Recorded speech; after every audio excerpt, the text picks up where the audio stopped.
भव्यात्माओं, हम स्वाध्याय कर रहे हैं वेद मार्गणा घुमर आजीव कांड के अंतर्गत। एक प्रश्न आया है यहाँ पर डॉक्टर मधु दीदी का कि पुरुष वेद का जो लक्षण है वो पुरुष वेद के लक्षण में जहां पर ये शब्द आए थे कि जिस कर्म के उदय से जीव सोते हुए पुरुष के समान गुणों से अनभिज्ञ होता है और भोगों को प्राप्त नहीं करता, फिर भी वो पुरुष है। देखिए, यहाँ पर गाथा जब पूर्ण हो जाती है तो गाथार्थ के बाद में विशेषार्थ दिया गया है। और ये विशेषार्थ में आचार्य ये टीकाकार ने लिखा है। तो विशेषार्थ जनरली एक ग्रंथ की अपेक्षा से विचार नहीं करते हैं। अलग अलग ग्रंथों में इसी विषय की अपेक्षा से क्या क्या वर्णन आया है उस अपेक्षाओं से इनके ऊपर लिखते हैं। अब जैसे गोमरसार जीवकान की वेद मार्गणा जो है यह मुख्यतः से धवल महाधवल जो ग्रंथ है उनसे ये प्रभावित है। तो वहां पर जो अतिरिक्त वर्णन आता है उस वर्णन को मूल गाथाओं में नहीं आया था। कुछ गाथाएं वहां से होती है या फिर उस प्रकार से उस विषय को लेकर के संक्षिप्त रूप में आगे उसका कथन किया रहता है। तब ऐसे ग्रंथों से उसके विवरण निकाल करके विशेषार्थ में दिए रहते हैं। गाथा में आपको सारी चीजें नहीं मिलेगी। गाथाओं में जो गाथाकार जो मूल आचार्य है उनका भाव क्या था उसको विशद करने के लिए, इसीलिए तो अगर हम तत्वार्थ सूत्र को देख लेते हैं, तत्वार्थ सूत्र में सिर्फ इतना ही जो अर्थ है शुरुआत का, सम्यक दर्शन ज्ञान चारित्राणि मोक्ष मार्ग, इसमें से एक एक शब्द के ऊपर एक एक ग्रंथ बन सकता है। इतना अर्थ इसके अंदर भरा हुआ है। तो खैर, इस प्रकार से जो वर्णन आता है यहाँ पर मुख्यतः से पुरुष वेद ये शब्द में वो दो चीजों का यहाँ पर अर्थ कर रहे हैं। एक पुरुष का अर्थ कर रहे हैं और एक पुरुष वेद का अर्थ कर रहे हैं। वैसे ही दूसरी आगे की गाथा में स्त्री का अर्थ कर रहे हैं और स्त्री वेद का अर्थ कर रहे हैं। देखो, पुरुष के साथ रमन करने की इच्छा, इतना बोलने से भाववेद की तो बात हो जाती है और वही बात यहां पर आ जाएगी। किंतु आचार्य भगवान ने इस प्रकार से सिर्फ यहां पर भाववेद की चर्चा, भाई आप पुरुष के साथ रमन करने की इच्छा क्या कर रहे हो? ये तो वेद मोहनीय कर्म की अपेक्षा से समझ में आता है, बट पुरुष किसे कहते हैं, स्त्री किसे कहते हैं, ये भी तो पता चले। तो इसीलिए सिर्फ द्रव्य पुरुष के साथ में जिसको रमन करने की इच्छा है, ये तो वेद की अपेक्षा से समझ में आ रहा है, संज्ञा की अपेक्षा से समझ में आ रहा है। किंतु पुरुष ये शब्द जो आपने उसको दे दिया, ये वेद है, ये भाव है। ये भाव कौन सा है? ये भाव पुरुष का है, ये भाव स्त्री का है। तो पुरुष और स्त्री कौन है इसका वर्णन करने के लिए साक्षात गाथा में उन्होंने पुरुष के लक्षण दे दिए। जैसे पुरुष शब्द जो है वो पुरुष से आ जाता है, तो पुरु गुण भोगे सेदे करेदी लोयम में पुरुगुणम कम्मम। तो इसको चार भाग में अगर हम लोग डिवाइड कर लेते हैं तो हमें पुरुगुण सेदे, पुरु भोग सेदे, पुरु गुण करेदी और उसके साथ में लोयम में पुरुगुणम, ये चार हमें लक्षण मिल जाते हैं। तो ये चार लक्षण पुरुष के हैं। तो ये पुरुष कौन है? क्योंकि यहां पर द्रव्य पुरुष की अगर बात होती तो द्रव्य पुरुष के लक्षण आगे बता रहे हैं वो, कि वो दाढ़ी मूछ होना, ये लिंग होना, ये सब द्रव्य पुरुष की चर्चा वहां पर हो रही है। तो द्रव्य पुरुष की अपेक्षा से पुरुष शब्द का अर्थ अलग है और पुरुष इस विशेषण का अर्थ यहां पर अलग है। तो पुरुष विशेषण में बताते हुए तो कह रहे हैं कि पुरुगुण सेदे में उत्कृष्ट सम्यक ज्ञान आदि का स्वामी होना। उत्कृष्टता देखिए उस चीज में, तो जहां पर उत्कृष्टता है और इसी से शब्द बनता है पुरुषार्थ, जी। इसी से शब्द बनता है पुरुषार्थ। अगर हम लोग अर्थ पुरुषार्थ या काम पुरुषार्थ की भी अगर हम लोग चर्चा करें तो अर्थ पुरुषार्थ किसे कहेंगे? सिर्फ पैसा कमाने को अगर हम लोग अर्थ पुरुषार्थ कहते हैं तो ऐसी व्याख्या वहां पर अपेक्षित नहीं है। दूसरों को ठग करके, मार करके, कैसे भी हड़प में से अगर किसी कोई पैसा जमा कर रहा है उसे अर्थ पुरुषार्थ नहीं कहेंगे। दूसरों पर जबरदस्ती करते हुए काम पुरुषार्थ नहीं कहेंगे। तो पुरुषार्थ का अर्थ वहां पर है कि समीचीन पद्धति से, सम्यक पद्धति से जो कार्य किया जाता है, उत्कृष्ट कार्य किया जाता है, उसे पुरुषार्थ कहा गया है। तो वहां पर भी पुरुष शब्द जो पुरुषार्थ में पुरुष शब्द जो है वो भी उत्कृष्ट का वाचक है, उत्कृष्टता का वाचक है। इसीलिए अगर हम लोग यहां पर देखेंगे तो सिर्फ ज्ञान का स्वामी नहीं, हर एक जीव में ज्ञान है, कुछ ना कुछ तो ज्ञान है ही है। किंतु कहते हैं कि उत्कृष्ट ज्ञान कौन है? सम्यक ज्ञान है। तो उत्कृष्ट सम्यक ज्ञान का स्वामी जो होता है वो पुरुष कहलाता है। दूसरी बात, जो उत्तम उत्तम पद का भोगता है अब उत्तम पद के ऊपर कोई हड़प कर उस पद पर बैठा है तो उसको यह चर्चा यहां पर नहीं चल रही है। तो अपने स्वयं के गुणों से, अपनी एबिलिटीज के ऊपर, अपनी पात्रताओं के ऊपर जब कोई जीव उस पद पर जाकर के उस पद को भोगता है, जैसे सब में पद से जाकर के सौदरबिंद्र कोई बन रहा है, तो सौदरबिंद्र बनना सबके बस की बात है क्या?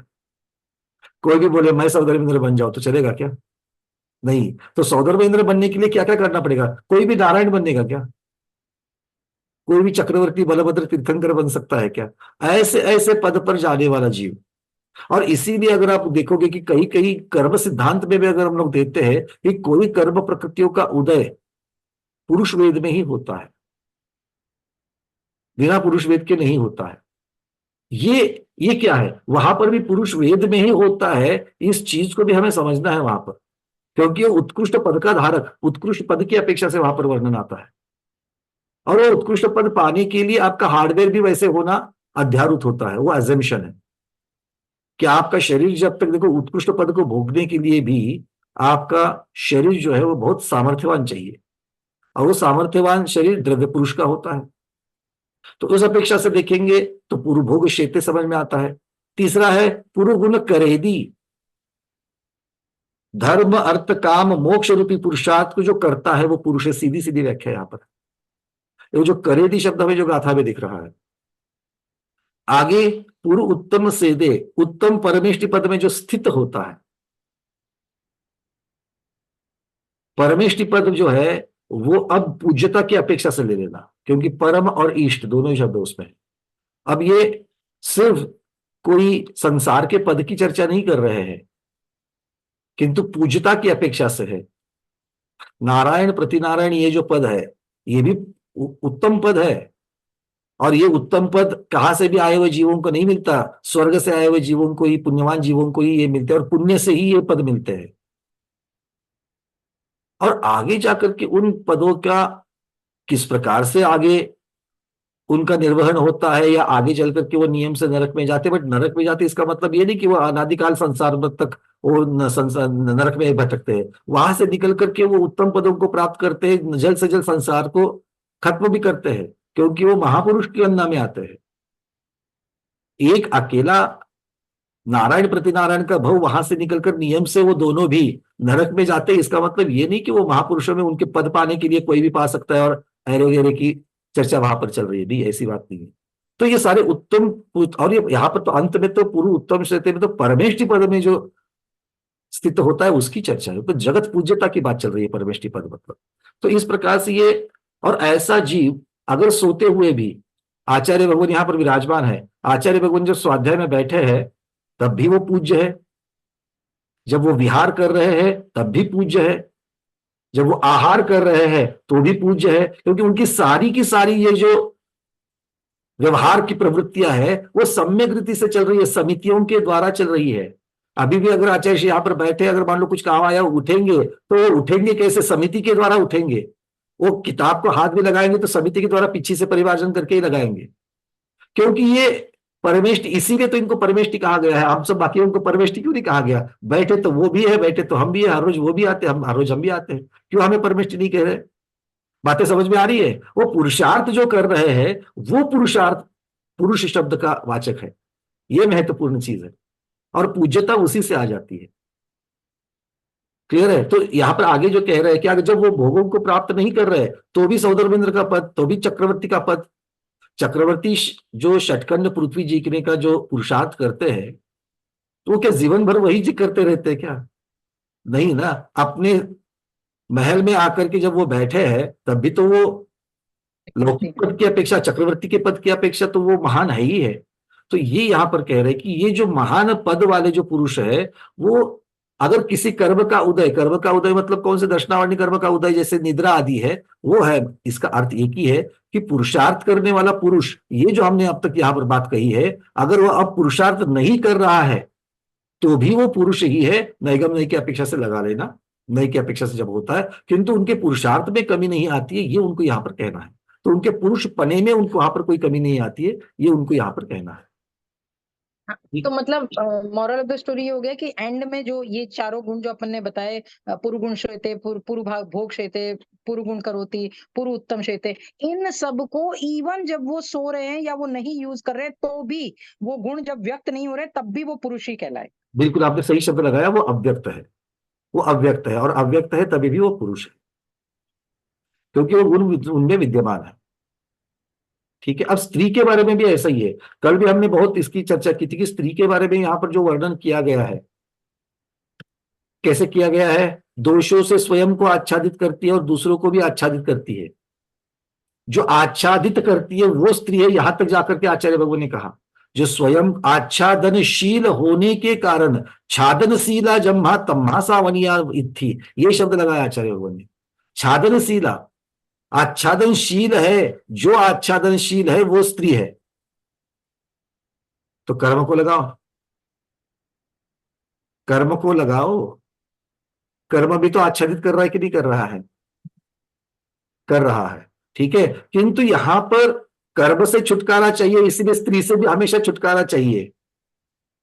एक तर्क से दूसरे तर्क पर बढ़ते हुए आपको मर्यादा का पालन करना पड़ेगा, क्योंकि यहां पर वो स्त्रीत्व की जो बात कह रहे हैं, वो कह रहे हैं कि जो ये जो आच्छादन करने का जो दोष है, तो पुरुषार्थ जो है वो गुण की अपेक्षा से शब्द लगाया है, और स्त्री ये जो शब्द लगाया है वो पुरुष की अपेक्षा तुलना में उससे विपरीत लगाया है।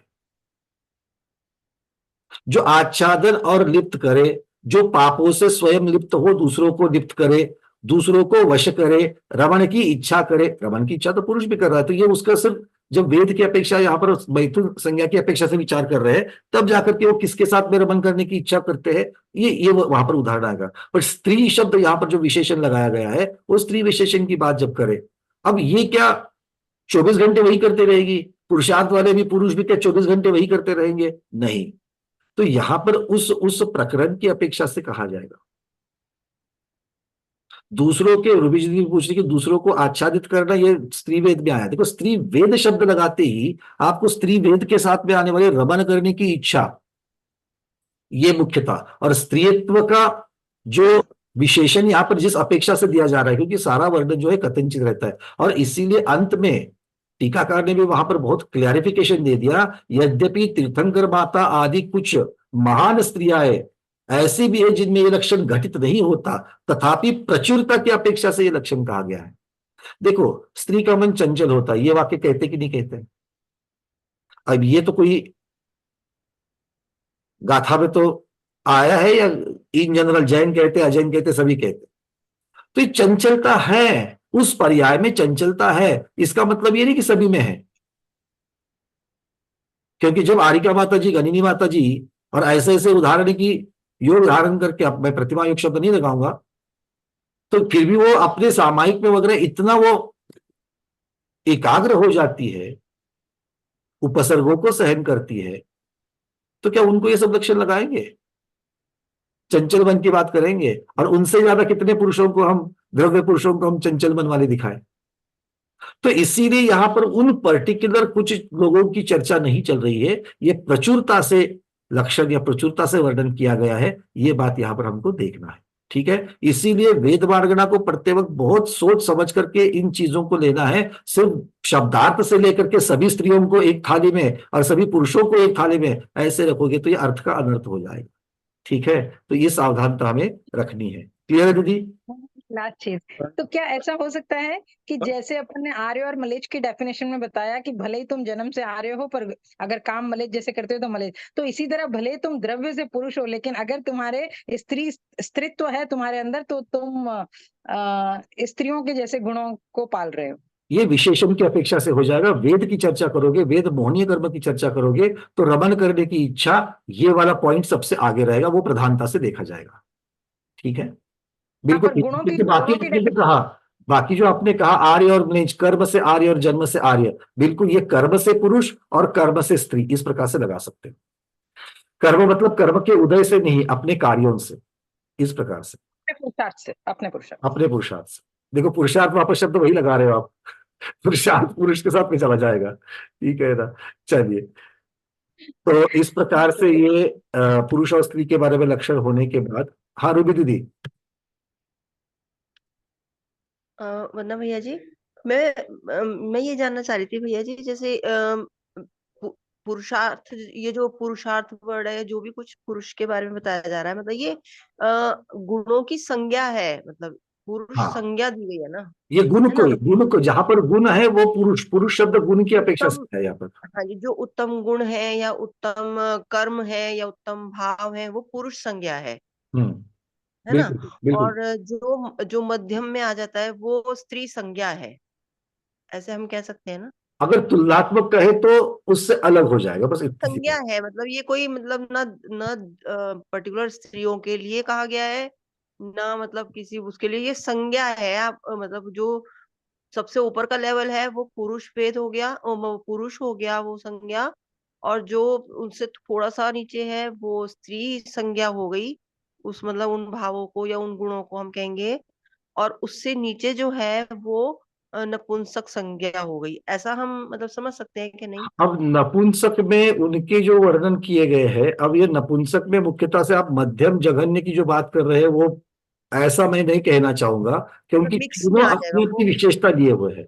तीनों अपनी अपनी विशेषता लिए हुए हैं। हाँ जैसे जी, हाँ पुरुष जी। और स्त्री के बारे में लिए अगर बता दिया, तो वहां पर मुख्यतः से गुण और दोष इनकी अपेक्षा से सामने रखते हुए उन दोनों का वर्णन हो गया।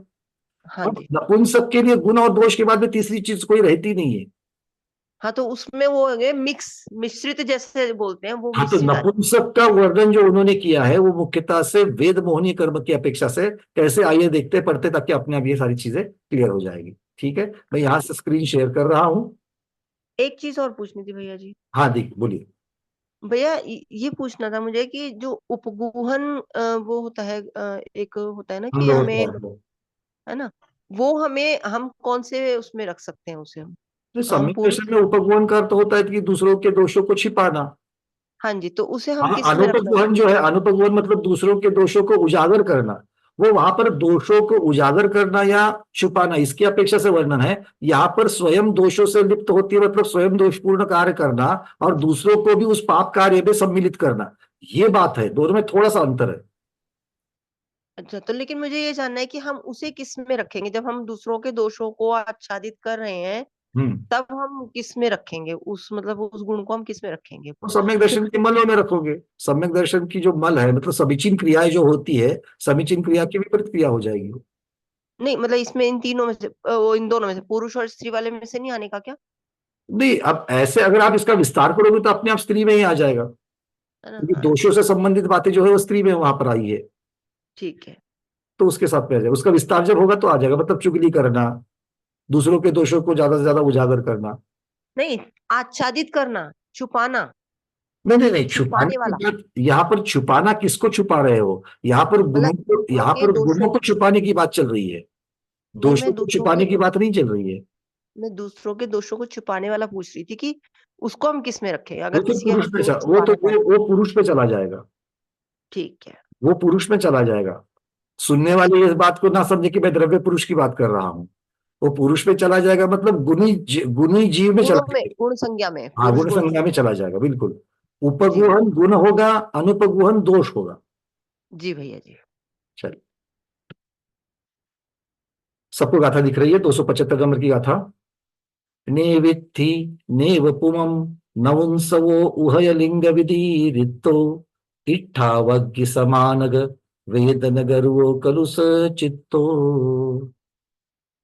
ने वित्थि नेव पुमं, इत्थि मतलब स्त्री, जो स्त्री भी नहीं है, और जो पुम मतलब पुरुष भी नहीं है, और नवुंसो उभय लिंग विदिरिक्तो, सीधे सीधे शब्द यहाँ पर गाथा में आते हैं। इसीलिए बहुत जगह पर इसके ऊपर मुझे मैंने क्या कह सकते हैं, मैं विवाद शब्द नहीं कहूंगा, किंतु चर्चा बहुत होती है इसके ऊपर कि क्या इनको स्त्री और पुरुष संबंधी लिंग से रहित माने या दोनों के लिंगों से सहित माने। ये बड़ी चर्चा का विषय चलता है। अगर हम शब्दों के ऊपर जाओ आचार्यों के, तो आचार्य कहते हैं उदय उभय लिंग विदिरिक्तो, विरहित कह रहे हैं। और ये विरहित का अर्थ अगर हम लोग सही लगाएंगे तो विवाद का कोई वादा ही नहीं बनता। अर्थ ये अगर हम करेंगे कि संपूर्णता, जो लिंग की होती है वो उससे रहित होते हैं। जैसे गर्भधारण करने के लिए स्त्रीत्व ही चाहिए, उतना स्त्रीत्व नपुंसक में नहीं होगा, वो अंग नपुंसक में नहीं होंगे। और वीर्य उत्पत्ति के लिए जननेंद्रिय जो पुरुष के पास होते हैं, जो क्षमता के साथ होते हैं, वो वाले नपुंसक में नहीं होंगे। मतलब पूर्णता की अपेक्षा से जब हम लक्षण देखेंगे तो दोनों के चिन्ह, चिन्ह मतलब लक्षण, पुरुष के भी और स्त्री के भी संपूर्णता की अपेक्षा से संपूर्ण चिन्ह जो होते हैं, वो संपूर्ण चिन्ह का अभाव ये नपुंसक वेदियों में पाया जाता है। ये अर्थ इसका हो जाता है। और आगे क्या कहते हैं, अब इनका वेद कैसा होता है, इस वेद की चर्चा। इनका वेद कैसे है, इट्ठावज्ञ समान, इट्ठावज्ञ समान, आवा की जो अग्नि, भट्टे की अग्नि जिसको कहते हैं। भट्टे देखे आपने, अलग अलग प्रकार की, तंदूर होता है, ईंट पकाने के भट्टे होते हैं, उसकी अग्नि जैसे होती है वैसे, मतलब वो धुमसती ही रहती है, धुमसती ही रहती है, धुमसती ही रहती है, वो चलती ही रहती है, चलती ही रहती है, चलती ही रहती है। इस प्रकार से वो तीव्रता के साथ में, वैसी ही तीव्र वेदना, आवा की अग्नि के समान तीव्र वेदना जिस वेद में होती है वो नपुंसक वेद। क्यों ऐसी वेदना होने का कारण क्या है नपुंसक वेदी को? तो आचार्य भगवान कहते हैं इस जीव को पुरुष के साथ भी रमण करने की इच्छा है और स्त्री के साथ भी रमण करने की इच्छा है, दोनों के साथ रमण करने की इच्छा है, किंतु रमण किसी के साथ नहीं कर सकता, किंतु रमन किसी के साथ नहीं कर सकता, क्योंकि ना उसके पास से उसके लिए लगने वाली द्रव्यता है और ना ही सामने वाले को इसके साथ रमन करने की इच्छा है। बात को समझ लेना,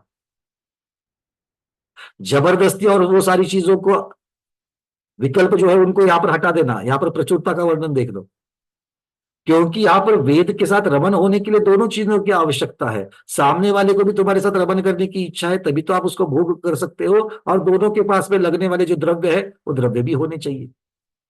यहां पर दोनों की कमतरता, इसके पास द्रव्य की कमतरता, सामने वाले के साथ इसके साथ रमन करने की इच्छा की कमतरता।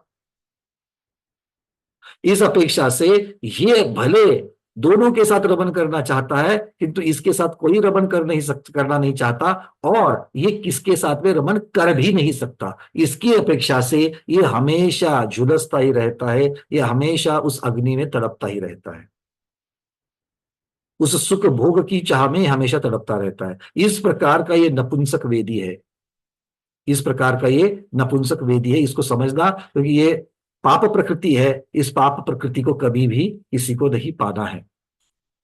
आगे आचार्य कहते हैं, अब इसी का थोड़ा सा विस्तार है। सर्वदा स्त्री और पुरुष विषयक मैथुन की अभिलाषा से उत्पन्न हुई वेदना से जिसका चित्त कलुषित है, ये कलुषता जो है ना, वो कलुष चित्तो जो शब्द अंत में गाथा में आया है वो बहुत बड़ा महत्वपूर्ण है। वो नपुंसक वेद को वर्णित करता है। नपुंसक वेद क्या है? कलुष चित्त होना, और फिर उसके कारण, कलुष चित्त होना है उसका कार्य हो गया।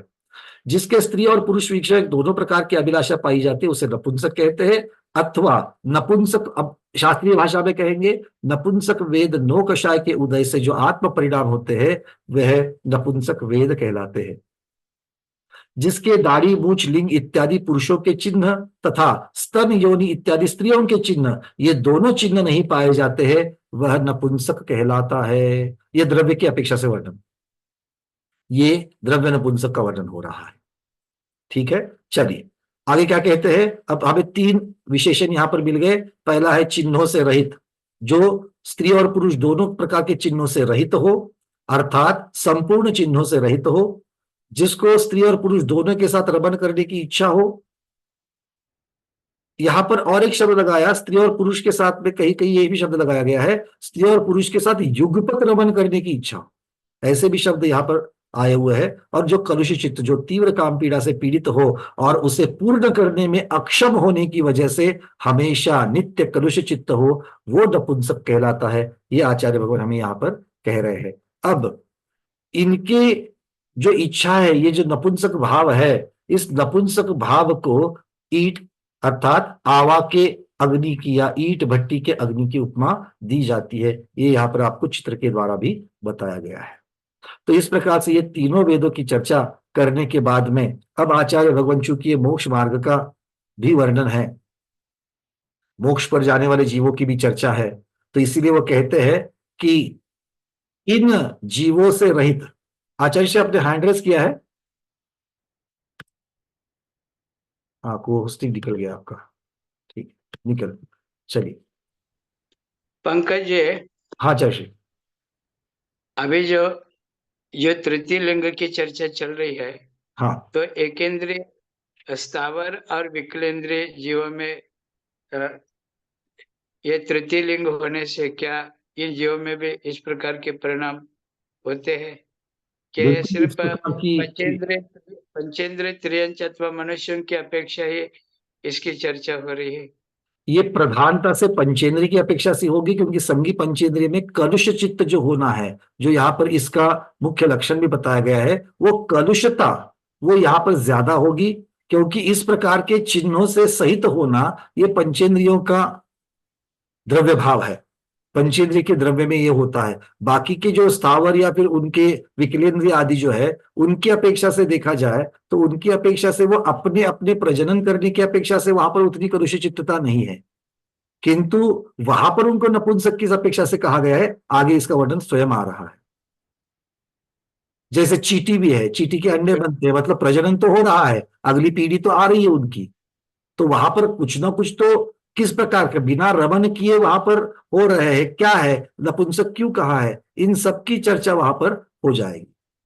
किंतु यहां पर ये जो कलुष चित्तता के जो भाव है, जो पुरुष स्त्री और नपुंसक, नपुंसक का अर्थ यहाँ पर मुख्यतः से पंचेंद्रिय की अपेक्षा से यहाँ पर ज्यादा से ज्यादा लगाना, ये जो वर्णन प्रचुरता से किया गया है। जी जी, ठीक। अब चलते हैं अपगत वेदी के पास।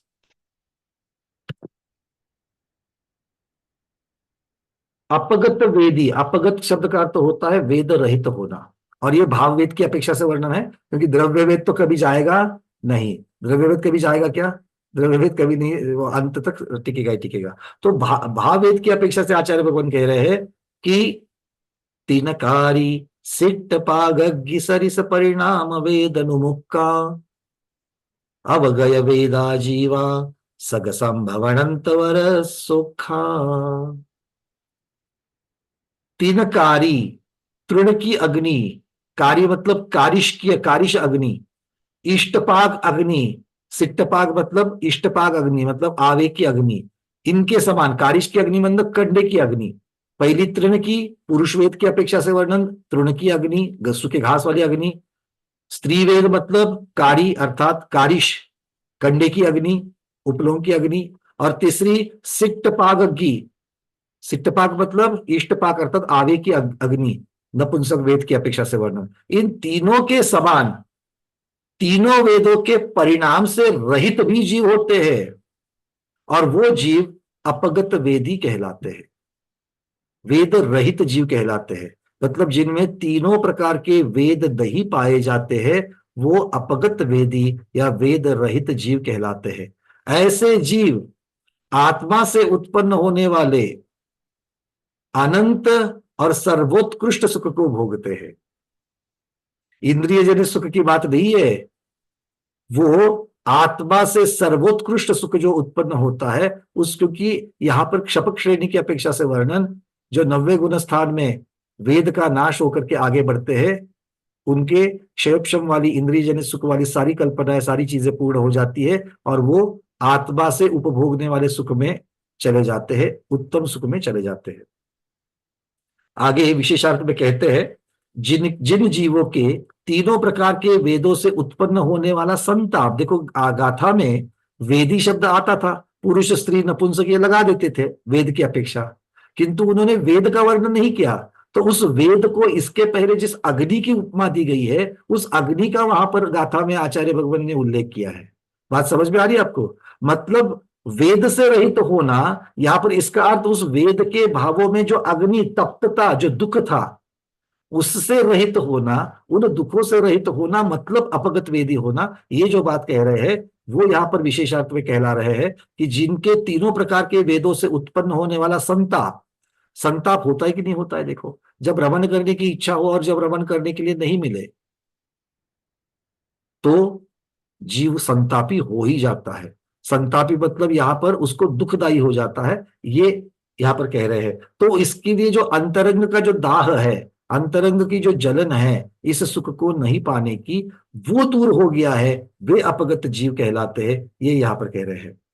औपशमिक और क्षायिक लब्धि से जीव अपगत वेदी होता है। अपगत वेदी होने के लिए बहुत बड़ी विशुद्धि की जरूरत है, क्योंकि जब तक या आप उपशमक श्रेणी पर जब तक नहीं चढ़ते हो या क्षपक श्रेणी पर जब तक नहीं चढ़ते हो तब तक नौवा गुणस्थान प्राप्त नहीं होगा। और जब तक नौवा गुणस्थान प्राप्त नहीं होगा तब तक वेद का या तो उपशमन या तो शमन, दोनों चीजें नहीं हो सकती है।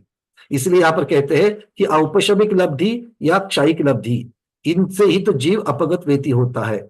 विवक्षित वेद के उदय सहित, अर्थात या तो पुरुष वेद के साथ या तो स्त्री वेद के साथ या तो नपुंसक वेद के साथ, ये तीनों भाव वेद में से कोई भी भाव वेद आप में विद्यमान हो तो उस वेद के साथ में जीव उपशम श्रेणी चढ़कर मोहनीय कर्म का अंतर करके मतलब अंतरकरण करके, सबको याद आ रहा है ना गुणस्थान प्रवृत्तना? हाँ, चारित्र मोहनी कर्म के लिए यहाँ पर क्या करते हैं, वो अंतरकरण करते हैं, मतलब कर्मों के उदय में आने को या तो आगे नहीं तो पीछे कर लेते हैं और बीच में ज्ञात तैयार हो जाती है, जो अंतर करते हैं। यथायोग्य स्थानों में विवक्षित वेद के उदय, उदीर्णा, अपकर्षण, उत्कर्षण, पर प्रकृति संक्रमण, स्थिति कांडक और अनुभाग कांडक, इनके बिना जीवों में जो पुद्गल स्कंधों का अवस्थान होता है वह उपशम कहलाता है। अब यहाँ पर विशेषार्थ में उपशम की व्याख्या भी दे दी कि भाई उपशमक श्रेणी पर चढ़ रहे मतलब नाश तो नहीं किया है किंतु उन्होंने बस उसको उदय में आने से रोक दिया है। तो ना ही उनका स्थिति कांडक हुआ है, ना ही उनका अनुभाग कांडक हुआ है, ना ही उदीर्णा हुई है, ना अपकर्षण हुआ है, ना उत्कर्षण हुआ है, फिर भी उदय में आने के लिए पुद्गल स्कंदों को, मतलब फिजिकल पार्टिकल्स जो है, जो पुद्गल कर्म द्रव्य कर्म जो लगे हुए हैं उनको उदय में आने से रोक लिया गया है। उस समय जो जीव की, पंकज जी, हमारा जी एक वाक्य को पूर्ण आहार करता हूं, संज्ञा भय संज्ञा, एक ही वाक्य को पूर्ण करता हूं, क्योंकि ये जो शब्द आया था उपशम औपशमिक लब्धि, तो उस समय जो जीव के वेद के अभाव रूप लब्धि है उसी से जीव अपगत वेती होता है। मतलब उतने अंतरकरण में जो उपशम की लब्धि जो प्राप्त हो रही है, जो उपशम का कार्य या उपशम की जो शुद्धि वहां पर प्राप्त हो रही है, किसकी उपशम की? चारित्र मोहनीय कर्म की, वेद मोहनीय कर्म की जो उपशम की जो विशुद्धि प्राप्त हो रही है, उसकी वजह से जीव उतने समय के लिए अपगत व्यती होता है। ये मुख्यता से उपशमक श्रेणी की अपेक्षा से थोड़ा सा एक वर्णन यहाँ पर दे दिया, क्योंकि यहाँ पर जीव अपगत वेदी होकर के फिर से सवेदी हो जाता है, इसीलिए ये वर्णन यहाँ पर दिया है। हाँ आचार्य, अब बोलिए। ये जो आहार संज्ञा की तरह जो मैथुन संज्ञा छठे गुणस्थान तक होती है और यह 9वें गुणस्थान तक वेद का उदय बताया, तो क्या 9वें गुणस्थान तक मैथुन संज्ञा संभव है? और नहीं है, छठे गुणस्थान तक ही है, तो आगे के 7वें 8वें 9वें गुणस्थान में जो भाववेद तीनों लिया गया वो किस अपेक्षा लिया है? बहुत बढ़िया। तो यहाँ पर गुरुदेव कारण कार्य की अपेक्षा से आचार्य भगवान ने इसको संज्ञा प्ररूपना में उत्तर दिया है कि आगे चल करके जब छठे गुणस्थान के ऊपर वाले ध्यान वाले गुणस्थान जो है वहां पर इन संज्ञाओं का जो कारण है, चारों संज्ञाओं का जो कारण है, उन चारों संज्ञाओं का कारण वहां पर जब तक उपस्थित है तब तक उनका कार्य अर्थात संज्ञा वहां पर उपस्थित है, ऐसा माना गया है। उसकी व्यक्तता भले वहां पर नहीं होती है, जैसे मान लीजिए कि वहां पर भोजन आहार संज्ञा भी वहां पर नहीं है, या फिर जो परिग्रह संज्ञा है, परिग्रह संज्ञा भी 8वें 9वें गुणस्थान में किस प्रकार का परिग्रह, तो वहां पर मुख्यता से उसका जो कारण है कि लोभ कषाय, उसका वहां पर पुद्गल परमाणु जो है, पुद्गल वर्गणाएं जो है वो आत्मा में विद्यमान है, और जब तक आत्मा में विद्यमान है तब तक वो कारण विद्यमान है और इसीलिए उसका कार्य संज्ञा के रूप में विद्यमान है। इस अपेक्षा से वो वर्णन वहां तक उन गुणस्थानों तक उनके स्वामी माने गए हैं। यहाँ पर भी छठे गुणस्थान के ऊपर मैथुन संज्ञा मानने के लिए उसका जो वेद का जो कारण बताया गया है, क्योंकि संज्ञाओं के पीछे वेद मोहनीय कर्म जो कारण है उसकी उपस्थिति, पुद्गल परमाणुओं की उपस्थिति आत्मा में तब तक होती है या उनके उदय की परिस्थिति तब तक होती है, भले मंदता की अपेक्षा से हो, किंतु वहां पर कारण उपलब्ध है, इसीलिए कार्य भी उपलब्ध है। ऐसा कार्य में कारण का उपचार करके वहां पर उस अपेक्षाओं से कथन किया गया है। पंकज जी, साधु लोग गृहस्थों को पुण्य करने के लिए कहते हैं, पाप का त्याग करो, पुण्य का संचय करो, पुण्याश्रय करो, जिससे पापाश्रय छूटेगा।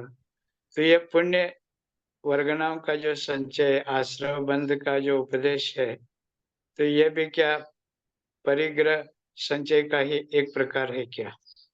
नहीं गुरुदेव, ये इसको क्योंकि ये पौद्गलिक वर्गनाएं जो है, पौद्गलिक वर्गनाएं ये भी तो विजाति वर्गनाएं स्वभाव नहीं है।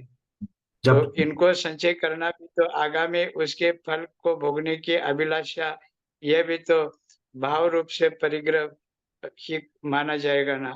आगामी जन्म में स्वर्ग का सुख मिलेगा, वहां पर दीर्घ काल तक इंद्रिय सुखों का अनुभव का अवसर मिलेगा, तो इत्यादि उपदेश देकर के पुण्य संचय की ओर लोगों को जो प्रवृत्ति किया जाता है, तो ये भी तो परिग्रह संख्या, मैथुन संज्ञा का ही एक तरह से संकेत नहीं कहा जाएगा क्या? नहीं, ऐसा नहीं कहा जाएगा, क्योंकि इसके जो अंदर की जो समीचीनता है उस समीचीनता की तरफ हमें देखना पड़ेगा। मुख्यतः से कर्म का संचय, किसी भी प्रकार के कर्म का संचय जो है वो मोक्ष मार्ग की अपेक्षा, मोक्ष पुरुषार्थ की अपेक्षा से तो हानिकारक है ही है, किंतु द्रव्य क्षेत्र काल भाव के अभाव में, जहां पर मोक्ष मार्ग तो है किंतु मोक्ष नहीं है, तो वहां पर अशुभ से बच करके शुभ में रहना, यही ज्यादा वहां पर सावधानता होगी। और मोक्ष मार्ग में आगे बढ़ने के लिए, क्योंकि दो प्रकार के पुण्य भी है, एक पुण्यानुबंधी पुण्य है और एक पापानुबंधी पुण्य है। यहाँ पर मुख्यतः से पुण्यानुबंधी पुण्य की चर्चा होती है। जब पुण्य का संचय करो, ये जो कहा जाता है, ये पुण्य का संचय अर्थात पुण्यानुबंधी पुण्य, आज के द्रव्य क्षेत्र काल भाव में के अभाव में मोक्ष का अभाव है, तो आगे चल करके जब मोक्ष होगा, जहां पर मोक्ष जाने की परिस्थिति बन जाएगी, तब यही पुण्यानुबंधी पुण्य जो है वो आपके वैराग्य और आपके निर्जरा का कारण बन जाएगा। इस अपेक्षा से वो वर्णन है, क्योंकि ममत्व भाव परिग्रह तब तक नहीं करेंगे जब तक उसमें ममत्व भाव और जो सांसारिक सुख है उसको भोगने की इच्छा जब तक नहीं होती है, तब तक उसे परिग्रह संज्ञा नहीं दी जा सकती है। क्योंकि किसी भी चीज को अगर सिर्फ संचय करना, इसको अगर परिग्रह मानते, तो पुण्य वर्गणाओं को संचय करना, ये इसको भी परिग्रह मानना पड़ेगा, और आगम में ऐसा नहीं दिखता है।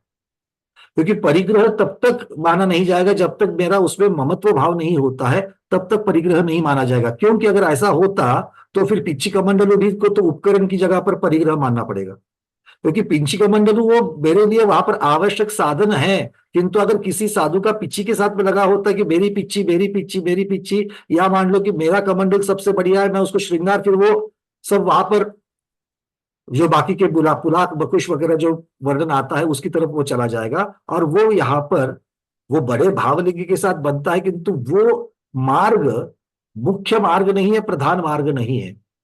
तो हमें इस बात को समझना पड़ेगा कि किस चीज में जब तक ममत्व नहीं लगता है तब तक वो परिग्रह नहीं बन सकता है। तो मेरे साथ में है, कल अगर ये नहीं है तो भी मुझे कोई बात नहीं है, मैं अपनी आंखें बूंद करके मैं बैठ जाऊंगा, मैं ध्यान में लीन हो जाऊंगा बस। कल अगर मैं ये मेरे पास में, अगर मान लो मैं जंगल में कोई मुनि महाराज है, जंगल में मुनि महाराज है, और अगर कोई बंदर आकर के उनकी पिच्ची लेकर के चला जाता है, अगर आसानी से उनको दूसरे पंख नहीं मिलते और दूसरी पिच्ची नहीं बनती है तो कैसे करेंगे? अगर कल शौच का उपकरण उनका कोई छीन करके लेके जाए तो वो कैसे करेंगे? तो जहां पर योग्यता की अपेक्षा से उसमें भी किस प्रकार से रहना ये बता, तो यहाँ पर ये उनका परिग्रह नहीं है, तो उसके लिए वो हाय हाय आकुलता करेंगे नहीं। मतलब अगर उसके अभाव में हाय हाय और अगर आकुलता हो रही है तो वो जरूर परिग्रह कहलाएगा, किंतु सभी चीजें नहीं होगी। और यहाँ पर भी पुण्य की अपेक्षा से जो आपने वर्णन किया, वो पुण्य का उपदेश वो इसीलिए दिया जाता है कि आगे वो पुण्यानुबंधी पुण्य बन करके मोक्ष मार्ग को सहायक ही हो। नहीं तो तीर्थंकर भगवान गृहस्थी का और श्रवण का, श्रावक और श्रवण ऐसे दोनों का उपदेश नहीं देते। श्रावक का उपदेश भी इसीलिए है कि ये मध्यम मार्ग है या फिर ये गौण मार्ग है, मुख्य मार्ग तो श्रवण का है, किंतु उस श्रवण मार्ग चलने के लिए भी तो श्रावक मार्ग जब तक नहीं होगा तब तक श्रवण मार्ग के लिए सहकारिता नहीं मिलेगी, क्योंकि श्रवण बनने के बाद पश्चात अगले समय तो मोक्ष नहीं होना है। तो श्रमण बनने के साथ में जो उनके रत्नत्रय की साधना के लिए आवश्यक आहार और विहार, ये दोनों की जो व्यवस्था करने वाली व्यवस्था है वो गृहस्थी में बनती है, वो श्रावकों के साथ बनती है। और इसीलिए श्रावक धर्म का उपदेश भी मोक्ष मार्ग को सहकारी के रूप में हमें देखना चाहिए। श्रावक का वर्णन कहीं पर भी सांसारिक सुख लूटने के लिए नहीं दिया गया है। तो इस प्रकार से जब हम समीचीन आगम से अगर समीचीनता का अगर मार्ग निकालते हैं तो हमें समझेगा कि भाई ठीक है, जब मेरे पास मोक्ष नहीं है तब मैं पुण्यानुबंधी पुण्य को मैं कमाऊंगा और उसी पुण्यानुबंधी पुण्य से आगे के भवों में जाकर के मैं अपने वैराग्य का मार्ग, मैंने अपने मोक्ष मार्ग में चल करके मोक्ष को पाऊंगा। इस प्रकार से अगर हम लोग वर्णन रखते हैं तो ये कहीं पर भी दोषपूर्ण नहीं होगा। जी, माने आपका यूं कहना हुआ, स्वर्गीय सुखों को अथवा उत्कृष्ट सुखों को भोगने के लिए निदान पूर्वक गर्व पुण्य कार्य करे है, तो वह भावी भोगों की अभिलाषा होने से वो उनका पुण्य और उनका उद्यम परिग्रह के अंतर्गत आ गया। लेकिन मोक्ष प्राप्त करने के लिए, अशुभ से बचने के लिए जो शुभ कार्य किया जाता है और उससे पुण्य संचय होता है, वह मोक्ष का साधन होने के कारण वो शुभोपयोग की प्रवृत्तियां और उससे प्राप्त जो पुण्य है वह परिग्रह की कोटि में नहीं आता, अपितु उत्कृष्ट रत्नत्रय की प्राप्ति में वह साधकतम कारण बनता है। उस रूप में उसको ग्रहण करना। बहुत बढ़िया, क्योंकि जो मेरे उत्तर में छूट गया था शब्द निदान, वो आपने गुरुदेव सही लगा दिया यहाँ पर। क्योंकि अगर हम लोग सभी चिंता को छोड़ करके गलत दिशा में अगर हम लोग जाएंगे तो या तो निदान बंध या तो निदान शल्य की तरफ चला जाएगा, नहीं तो या तो फिर वो निदान नाम का अर्थ ध्यान। तो ये पुण्यानुबंधी पुण्य की जब तक हम लोग परिभाषा नहीं रखते हैं तब तक हम लोग सभी चिंता के साथ में नहीं चल रहे, क्योंकि वहां पर उद्देश्य मोक्ष मार्ग की सहकारिता ये वहां पर होना चाहिए।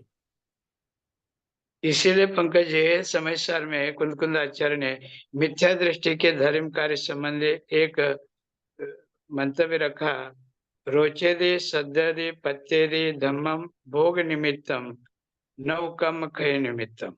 मिथ्या दृष्टि भी धर्म के प्रति रुचि रखता है, श्रद्धा रखता है, प्रवृत्ति भी करता है, उसको प्राप्त भी करता है, लेकिन उद्देश्य में गलती ये करता है, धम्मम भोग निमित्तम। धर्म की प्राप्ति वो भोग प्राप्ति के लिए करता है, माने धर्म उसका जो साधन बन गया वह संसारिक भोग प्राप्त करने के लिए बन गया। नौकम कई निमित्तम, कर्म क्षय के उद्देश्य से नहीं करता। जबकि एक सम्यक दृष्टि अथवा देश प्रति अथवा अन्य महावृत्ति से भी एक मिथ्या दृष्टि तपस्वी अथवा मुनि भी उद्यम ज्यादा कर सकता है, लेकिन उद्देश्य गलत हो गया। जबकि अन्य ऐसे मुनि है जो सम्यक दृष्टि है, महावृत्ति जगन्य महावृत्ति है, माने विशुद्धि में जगन्य स्तर के छठे गुणस्थान वर्ती आदि है, लेकिन उनका उद्देश्य मोक्ष प्राप्त करने का होने की वजह से वह छठे सातवें गुणस्थान का अनुभव करते हैं, लेकिन निदान पूर्वक जो कुछ कार्य होता है वह तपस्या में बढ़ चढ़ होने के बावजूद भी उनका गुणस्थान वो पहला ही बना रहता है, क्योंकि वह तपस्या से भोग प्राप्त करना चाहते हैं और रत्नत्रय धारी मुनि रत्नत्रय से मोक्ष प्राप्त करना चाहते हैं। इसलिए उद्देश्य मोक्ष प्राप्ति का बड़ा होने के कारण, श्रेष्ठ होने के कारण वो गुणस्थान में बढ़ चढ़ करके होते हैं। बहुत सुंदर। सभी स्वाध्यायों को मैं यहाँ पर एक चीज को पॉइंट आउट करना चाहूंगा कि ऐसे ऐसे वर्णन जब आते हैं, जैसे अभी आचार्य भगवान ने समय सार का ये उद्धृत कर दिया, और ये हम लोगों का सौभाग्य है कि जब स्वाध्याय कर रहे हैं तो ऐसी जगह पर ये सारे बिंदु हमारे सामने उपलब्ध हो रहे, हमें इसका लाभ लेना चाहिए। कितना सुंदर वर्णन इसमें आया है कि देखो, एक अगर श्रावक है उसको जो कमाना है, उधर निर्वाह के लिए कमाना है, मेरे लिए जितना आवश्यक है उतना ही आवश्यक मैं मेरे लिए रखूं और जो बचा हुआ है वो मैं धर्म मार्ग में लगाऊं। जिस दिन श्रावक ये सीख जाएगा उस दिन परिग्रह संज्ञा अपने आप कम होती जाएगी, अपने आप। इसके लिए बड़ा सुंदर उदाहरण शांत सागर महाराज जी के चरित्र में भी हमें मिलता है। वैसे बहुत सारे उदाहरण मिलते हैं जहां पर उनके जो संगपति थे, तो संगपति ने उनको आकर के कहा था कि भगवान, इसके आगे मेरा उत्पन्न जो है, मतलब मैं वार्षिक में इतना कमाऊंगा तो उतना मेरे लिए, बाकी का जितना भी कमाऊंगा मैं धर्म मार्ग में लगाने जाऊंगा। इनका इस संकल्प मात्र करने से उसके आगे जितने भी उनके वर्ष में आमदनी थी वो दिन दुगनी रात चौगुनी बढ़ती गई, और उन्होंने भी अपने नियम के अनुसार जितने अपने लिए आवश्यक है उतना ही रखा, और बाकी जो एक्स्ट्रा जो मिलते गया वो धर्म मार्ग में लगाया। मतलब संकल्प, आप जितना छोड़ना चाहोगे उतना पैसा आपके पीछे आएगा, और जितना आप पैसे को पकड़ना चाहेंगे उतना पैसा दूर भागेगा। इसीलिए आगम में हमेशा कहा गया है, ये नहीं कहा कि आप पैसे मत कमाओ। अरे श्रावक पैसा नहीं कमाएगा तो कैसे चलेगा? खुद की भी उसका पेट नहीं भरेगा, ना वो साधु का पेट भर पाएगा। साधु तो कोई आरंभ करने वाला है नहीं है। तो इसीलिए हमको समीचीन मार्ग से, ये बहुत शब्द महत्वपूर्ण है, समीचीन मार्ग से हमें पैसे कमाने चाहिए। जिनके अपने उद्योग, जो भी पुरुष हो स्त्री हो, जो भी उद्योग कर रहे हो, जिसके द्वारा आप उदर निर्वाह के लिए पैसे कमा रहे हो, अर्थार्जन कर रहे हो, वो आपका मार्ग सही है कि नहीं है, आगमोक्त है कि नहीं, जरूर चेक करना चाहिए। आजकल तो ऐसी हालत है, आप बोलोगे भैया फिर से आप ग्रोसरी वालों के, किराना दुकानदार के पीछे पड़ गए। नहीं, किराना दुकानदार के पीछे पड़ने की जरूरत आ गई आज, क्योंकि उनकी दुकान में जो जितने जितने पाउच बेचे जा रहे हैं, उनके ऊपर जैन की अपेक्षा से देखते हुए बड़े शर्म महसूस होती कि एक जैन की दुकान में ऐसे ऐसे पाउच और ऐसे ऐसे मसाले कैसे बेचे जा सकते हैं। और पूछने पर और उसके ऊपर से अपना तर्क भी देते हैं कि अरे उसके अंदर तो कुछ नहीं होता है। भाई तेरे अंदर नहीं होता, पर अभक्ष्य पकाने के लिए तो उसका उपयोग होता है। उसके अंदर जो मसाला पड़ा हुआ है, जो पाउच के अंदर जो चीज है, उससे जीव भ्रमित होकर के उनको वहां पर नशा तो होता ही होता है। तो इनसे क्या आप पाप का भाग नहीं कर रहे हो? तो जिससे पैसे जिस तरीके से कमा रहे हो, कमाना भी समीचीन चाहिए।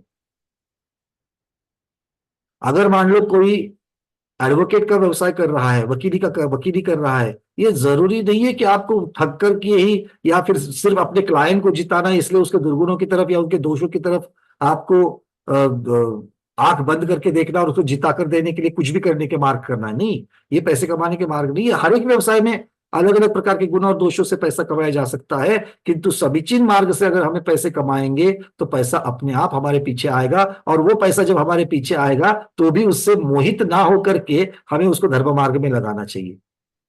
इससे हम खुद का भी कल्याण करेंगे और हमारे समाज का भी कल्याण करेंगे। उसके साथ साथ में करुणा के द्वारा जीवों का कल्याण करने की भावना से आगे चल करके तीर्थंकर पद की प्राप्ति भी कर सकते हैं। तो इसीलिए ये बहुत महत्वपूर्ण है। और क्या होता है कि आचार्य श्री जैसे वहां पर बहुत अच्छे अच्छे ग्रंथों के उद्धरण लेकर के आते हैं। बहुत बार मैं देखता हूं कि जो यहाँ पर बैठे हुए चेहरों से मैं चीजें पढ़ लेता हूं। अच्छा, ये कोई बड़े ग्रंथ की बात है, आप बड़े क्या कह सकते हैं कि लगन से तो सुनते हो, सम्मान से तो सुनते हो, किंतु उसको अंदर ग्रहण नहीं करते हो, क्योंकि ये बड़ी चीज है। ये बड़ी चीज के लिए मैं कैपेबल हूं कि नहीं, ये सोच करके इनडायरेक्टली हम उसको ग्रहण ही नहीं करते। अच्छा समय सर ठीक है, सुनते हैं, नमोस्तु महाराज जी, इतना ही। अरे बट वो आपके लिए बताया जा रहा है, वो समय सार तो उन्होंने अपने खुद में उतार लिया, आचार्य श्री ने इतने वर्षों से उतार लिया है। अब ये हमारे लिए है। हमें अगर इस चीज को बारीकी से जब तक नहीं सुनेंगे और अपने आचरण में जब तक नहीं लाएंगे, तो ऐसे उपदेश और ऐसा स्वाध्याय सिर्फ आकर के हमें पुण्य से संधि तो मिली, किंतु हमने उस संधि का कोई फायदा नहीं लिया, ऐसी बात हो जाएगी। इसलिए जब जब आचार्य श्री के ऐसे वचन निकलते हैं, बारीक बारीक सूक्ष्म चर्चाएं जब चलती है, एक एक शब्द की तरफ चातक के जैसे हमें उसको सुनना चाहिए और ग्रहण करके अपने आचरण में लाना चाहिए। क्योंकि इसीलिए तो हम लोग बैठे हैं, हाँ या ना? अरे भाई 3 प्रकार के वेद, अपगत वेदी होता है, आपके मुखोद्गत है। आपने इतने वर्षों से परीक्षा प्रश्न पत्रों में लिख करके 100 में से 100 मार्क भी ले लिए। अब वो हमारा उद्देश्य नहीं है गोमठ सार जीवकांड का स्वाध्याय करने का। हमारा उद्देश्य आत्मा की उन्नति है। और उसके लिए ऐसे ऐसे सुंदर अमृत के कण हमें जब मिलते हैं, तब हमें देखो, अमृत अगर कल आपके सामने आ जाएगा, आपके सामने अगर अमृत आ जाए तो आप उसको दूर से नमस्कार करके, अरे बहुत सम्मान की बात है, अमृत है, बहुत मौल्यवान चीज है, ऐसा नमस्कार करके चले जाएंगे तो कोई फायदा होगा क्या? जब तक अमृत को प्राशन करके उसका फायदा नहीं उठाओगे, तब तक उस अमृत का फायदा है कि नहीं है? बोलो। हाँ, तो भाई आपको यहाँ पर ये जो जिनवानी के अमृत कर आपको आचार्य श्री के द्वारा मिलते हैं, उसको प्राशन कर देंगे, आचरण में लाने की बात कर रहा हूं। भाई बात समझ में आ रही कि नहीं आ रही है? एक बार बोलो हाँ। हाँ ठीक है ना? चलो आगे बढ़ते हैं। अब यहां पर आगे एक प्रश्न आ रहा है, शंकाकार प्रश्न उठा रहा है आचार्य महाराज के सामने। वो कह रहे हैं कि वेद का अभाव और अभाव संबंधी लब्धि, ये दोनों जब एक ही काल में उत्पन्न होते हैं, तब उनमें आधार आधेय भाव या कार्य कारण भाव कैसे बन सकता है? क्योंकि जनरली ऐसा माना जाता है कि आधार अवेलेबल है पहले से और फिर उसका आधार लिया जाता है, या फिर कारण उपलब्ध है और कारण के बाद में उसका कार्य देखा जाता है, आया ना। तो कारण पहले उपलब्ध होता है और कार्य बाद में। तो यहां पर कारण और कार्य दोनों जब ही एक ही काल में है। कैसे? वेद का अभाव होना और अभाव संबंधी लब्धि का उत्पन्न होना। मतलब यहां पर जो उपशमक लब्धि और उपशम लब्धि और क्षय लब्धि, क्षपक लब्धि, क्षायिक लब्धि जो दोनों प्राप्त हो रही है, उपशम औपशमिक लब्धि और क्षायिक लब्धि जो दोनों प्राप्त हो रही है, ये दोनों और उसके साथ में वेद का अभाव होना, ये दोनों एक साथ हो रहा है। क्योंकि श्रेणी में चढ़े हो तो 90 गुण स्थान में औपशमिक लब्धि और क्षायिक लब्धि आपको उस अपेक्षा से मिल रही है, और तभी जाकर के कार्य दिख रहा है कि हम वेद का या तो उपशम कर रहे हैं या तो फिर हम वेद का क्षय कर रहे हैं। तो ये दोनों तो एक साथ में हो रहे हैं, तो फिर आप उसको कार्य कारण कैसे लगा सकते हो? दोनों एक साथ हो रहे हैं। प्रश्न समझ में आ रहा है कि बड़ी सूक्ष्मता वाली बात है, पर समझ में आ रहा है क्या? आचार्य भगवान इसका उत्तर दे रहे हैं। वो कहते हैं कि बन सकता है, क्योंकि ये नियम नहीं है कि कार्य बाद में होवे और कारण पहले आवे। हमेशा ज्यादातर जगह पर कारण पहले होता है और कार्य बाद में होता है, ये बिल्कुल बात सही है। किंतु ये नियम नहीं है कि हमेशा कारण पहले आना चाहिए और कार्य बाद में होना चाहिए। क्यों? क्योंकि दोनों एक साथ भी हो सकते हैं। जैसे सूर्य के उदित होते ही, सूर्य का उदित होना और अंधकार का झटना दोनों एक साथ होता है कि नहीं होता है? होता है। बस इसी प्रकार से ये कह रहे हैं कि एक ही काल में उत्पन्न होने वाले छाया और अंकुर के कार्य कारण भाव देखा जाता है। तो इस प्रकार से ये चीजें यहां पर कह रहे हैं। थोड़ी सूक्ष्म चर्चा चलती है, किंतु ये लेनी चाहिए, क्योंकि इसी के माध्यम से कभी ना कभी तो हम ये चर्चा को करते हैं। आगे कहते हैं तीनों वेद, अब अगला प्रश्न, तीनों वेदों के द्रव्य कर्मों के क्षय से भाववेद का अभाव भले ही हो, क्योंकि कारण के अभाव से कार्य का अभाव माना है। मतलब आपके जो वेद मोहनीय कर्म के, पुरुष वेद, स्त्री वेद, नपुंसक वेद, इसके जो भी आपके आत्मा में जो द्रव्य कर्म लगे हुए हैं, वो द्रव्य कर्म का तो या तो आपने उपशमन किया या तो फिर आपने क्षय किया, इसलिए कार्य देखा गया। ठीक है, भाव वेद का तो नष्ट हो गया। किंतु उपशम श्रेणी में त्रिवेद संबंधी, तीनों वेद संबंधी पुद्गल द्रव्य स्कंदों के रहते हुए भाव वेद का अभाव घटित नहीं होता। बात समझ में आ रही क्या? भाई क्षपक श्रेणी जब चल रहे हो तो 90 गुण स्थान में आपने वो आत्मा से संपूर्ण द्रव्य कर्म को अलग कर दिया। वेद के मोहनीय कर्म का जितना भी द्रव्य आपके आत्मा में लगा था, वो सारा का सारा आपने नाश कर दिया, हाँ या ना? कर्म का नाश, कर्म का क्षय किया, मतलब समूल ने नाश कर दिया। भाई तब जाकर के वहां तो पता चलता है एक कारण नष्ट हो गया, अब कार्य आ ही नहीं सकता है, भाववेद नष्ट हो गया और जीव अपगत वेदी हो गया। पर उपशमन की अपेक्षा से कैसे करोगे? उपशमक श्रेणी में आप तो उसका नाश नहीं कर रहे हो, बस उदय में आने से बना कर रहे हो या फिर बंदोबस्त कर रहे हो उदय में आने का। तो आत्मा में तीनों वेद संबंधी, नाना जीवों की अपेक्षा से लगा लेना, तीनों वेद संबंधी या एक जीव की अपेक्षा से भी तीनों वेद संबंधी जो पुद्गल के द्रव्य कर्म जो हमारे पास हमारे लगे हुए हैं, वो अभी भी वहां पर विद्यमान है। तो भाव वेद का अभाव कैसे मानेंगे? क्योंकि कारण के सद्भाव में कार्य का अभाव मानने में विरोध है। कारण उपलब्ध है और कार्य नहीं हो रहा है, ऐसा मानने में विरोध आ जाएगा। तो आचार्य भगवान कहते हैं नयेषु दोषः, विरोध नहीं आता है। क्यों? क्योंकि जिनकी शक्ति देखी जा चुकी है, ऐसी औषधियां जब किसी आम रोग सहित अर्थात अजीर्ण के रोगी को दी जाती है, तब अजीर्ण रोग से उन औषधों की शक्ति प्रतिहत हो जाती है और वे अपना कार्य करने में असमर्थ पाई जाती है। अब इस बात को भली भांति समझना पड़ेगा कि आचार्य भगवान यहां पर क्या कह रहे हैं, दृष्टांत क्या दे रहे हैं। वो कह रहे हैं कि जिनकी शक्ति है, किसके पास शक्ति है? मान लो ऐसा चूरन है जो एसिडिटी होने के बाद दिया जाता है, अजीर्ण होने के बाद दिया जाता है। वो चूरन औषधि है और उस चूरन में ताकत है कि नहीं? है, उस चूरन में ताकत है। बट कभी कभी रोग इतना जबरदस्त ज्यादा होता है, मान लो किसी को लीवर की बीमारी है और क्या कहते हैं आप उसको, पीलिया हो गया है, जॉन्डिस हो गया, अब लीवर की कार्य क्षमता बिल्कुल मंद हो गई है। अब आप वहां पर पाचक चूर्ण देने से, पाचक चूर्ण में शक्ति है कि नहीं है? हमेशा तो सामान्यतः पाचक चूर्ण की शक्ति देखी जाती है, एसिडिटी से बच जाते हो, पर अभी यहां पर अगर हम लोग पाचक चूर्ण दे देंगे तो पाचक चूर्ण की शक्ति देखी जाएगी क्या?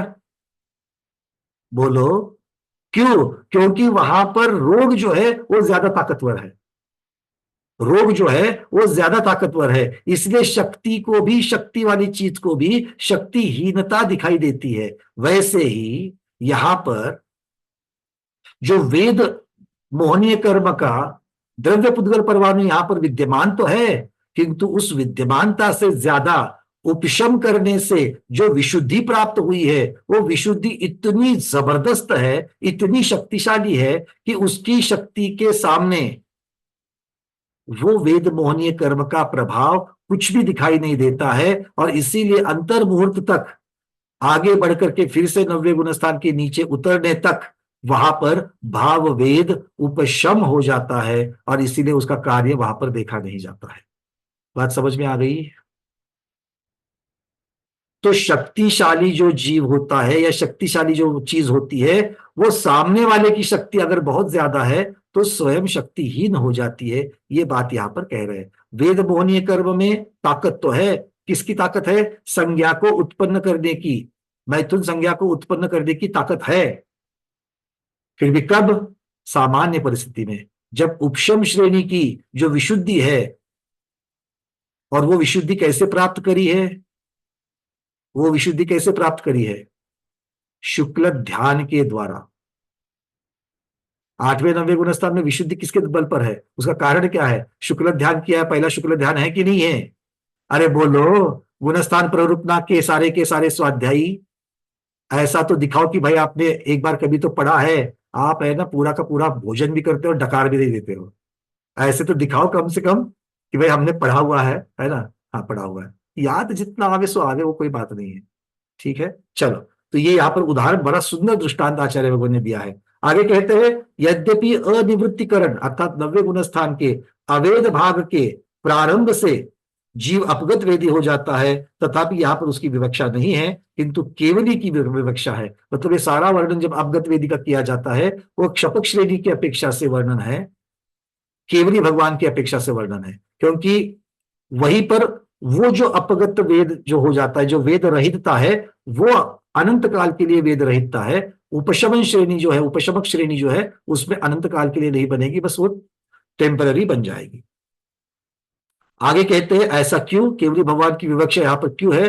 क्योंकि स्वात्मोपन्न अनंत उत्कृष्ट सुख केवली के ही संभव है। क्योंकि गाथा में आगे बढ़कर के जो उत्कृष्ट सुख की चर्चा की गई थी, वो उत्कृष्ट निराबाद सुख अपगत वेदियों के जो होता है, वो क्षपक श्रेणी की अपेक्षा जो केवली बन जाते हैं, उनको ही तो अनंत काल के लिए वो उत्कृष्ट सौख्य सुख मिलेगा। उपशमक श्रेणी चढ़ करके नीचे उतरने वालों को अनंत सौख्य मिलेगा क्या? नहीं मिलेगा, ऐसा नहीं माना गया है।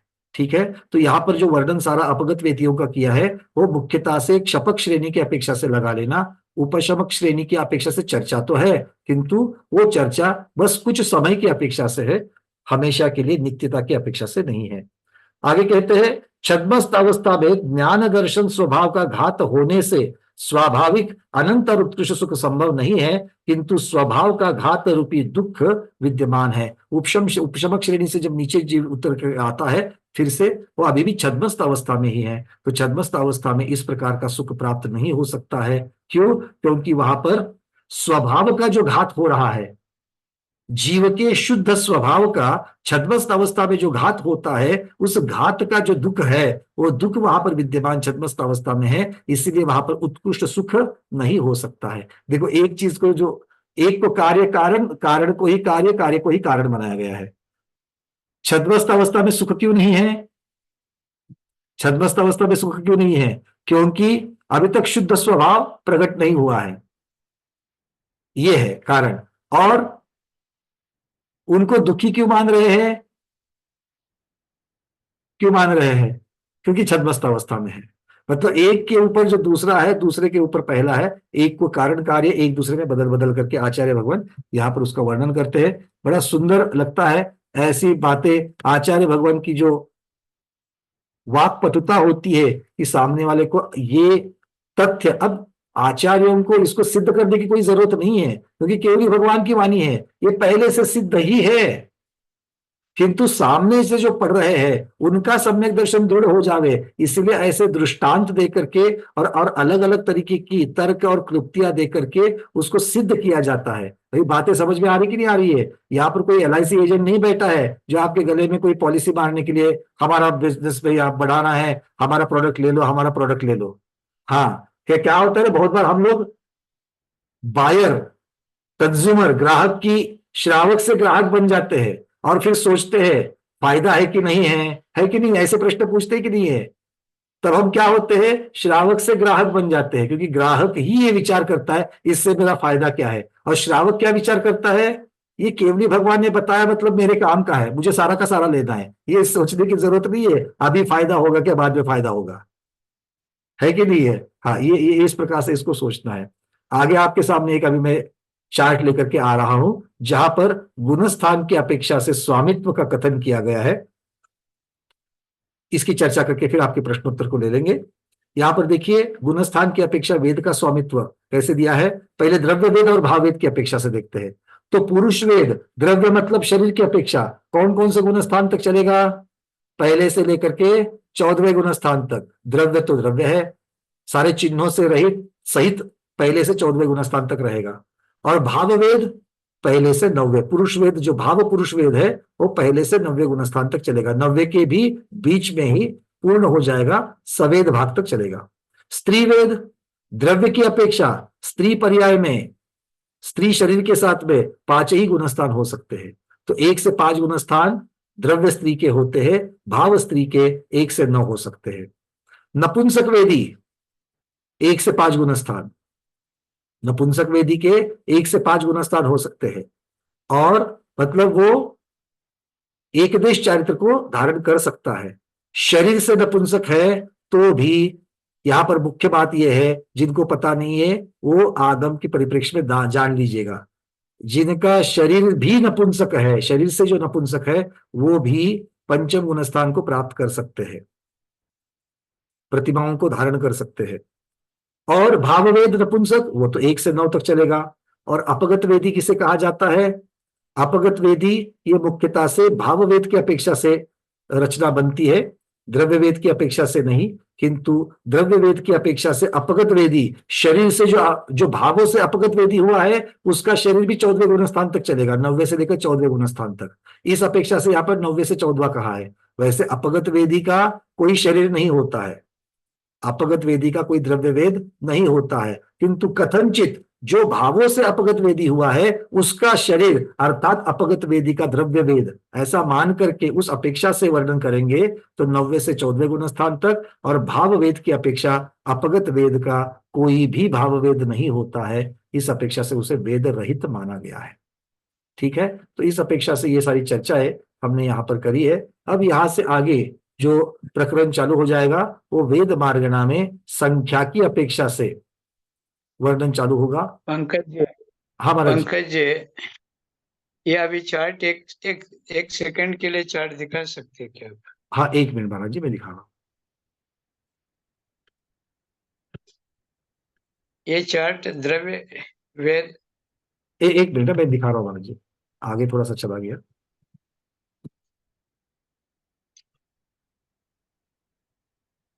हाँ, ये चार्ट में आपने द्रव्य वेद और भाव वेद की अपेक्षा कथन किया, तो द्रव्य वेद का संबंध नाम कर्म से है और भाव वेद का संबंध चारित्र मणि कर्म के भेदों में से है। तो यहाँ अपगत वेद में आपने 9वें गुणस्थान के कुछ भाग से 14वें गुणस्थान तक लिया।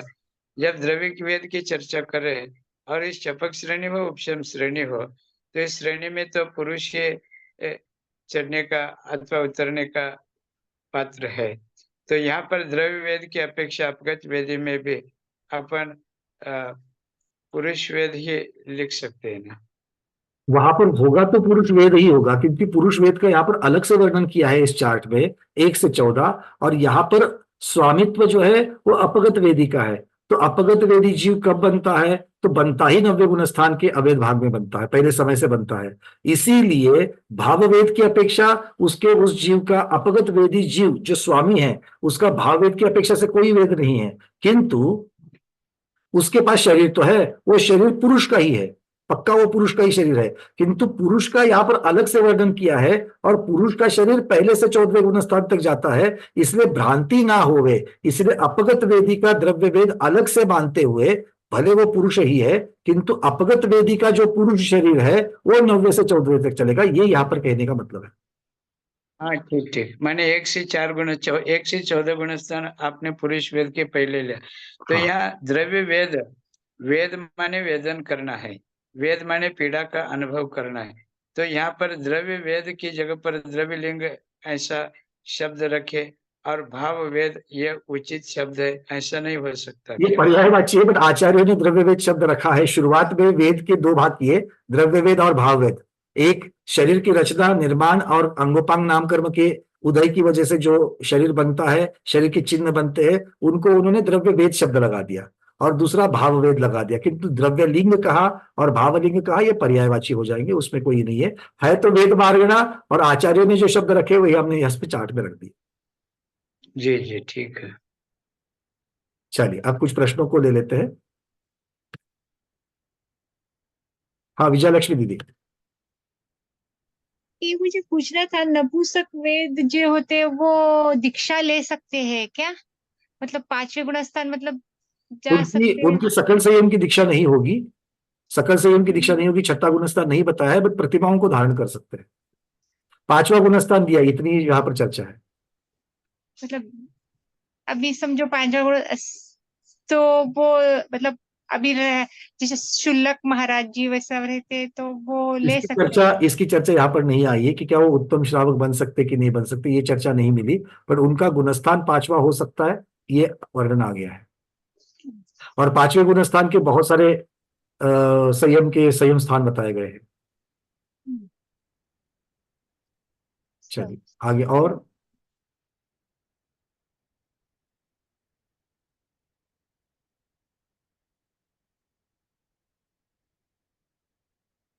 चलिए तो आज स्वाध्याय में इतना ही रखते हैं, यहां से आगे जो है वो संख्या प्ररूपना शुरू हो जाएगी। कुछ गाथाएं संख्या प्ररूपना की है, तो अगले क्लास में हम लोग देखेंगे। आज के स्वाध्याय में इतना ही। आज के स्वाध्याय को गुरुओं के श्री चरणों में बारंबार नमोस्तु वंदामि इच्छाकार करते हुए यहीं पर समापन करते हैं। जैनम जयतु शासनम, जैनम जयतु शासनम, जैनम जयतु शासनम। बोलिए ज्ञान योगी आचार्य भगवान श्री विद्यानंद जी महाराज की जय।